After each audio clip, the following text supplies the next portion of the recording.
Samsung, being one of the top camera hardware manufacturers, are on their way to do just that. Apart from the main 200-megapixel sensor, Samsung is bringing a most important upgrade to their zoom camera setups that can make a huge difference when it comes to handheld zoom photos and videos, especially at 10x, 30x or even at 100x level, and improve the night mode performance. According to the Galaxy Club, Samsung could be working on a new censorship stabilization for their telephoto sensors.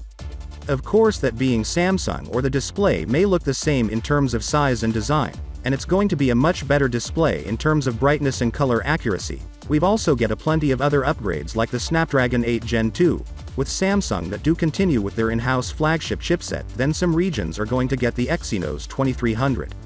Last year Samsung kept the base model design the same while updating the Ultra, and this year it seems to be doing the reverse, which heavily brings all three phones back in sync, and all leaks has shared renders of the S23 and S23 Plus.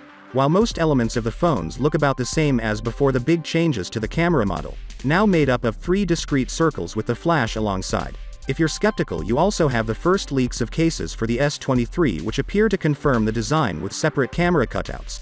All leaks also shared renders of the S23 Ultra, and here the phone looks essentially identical to its predecessor. One Twitter tipster reports that Samsung may use Qualcomm's 3D Sonic Max fingerprint sensor on the S23 Ultra. This scanner, already seen on the Vivo X80 Pro, is larger and faster than most rivals, making it easier to unlock a device. Ice Universe says Samsung is streaming down the chain and making it nearly symmetrical to side edges. We have a same boxy rectangular curved display with high refresh rate and high resolution panel, same S Pen support and same SIM card tray, which is amazing. Ice Universe published the exact dimensions of the Galaxy S23 series. The new models grew by a fraction of a millimeter in height and weight, and that came from extra bezels, to be specific 0.15 millimeter on all 4 sides around the display, and the display size, however, will remain the same, and I guess we'll see the same with the S23 Ultra as well. So, with that being said, let me know your thought in the comment below, and if you are new here, please subscribe. Peace out.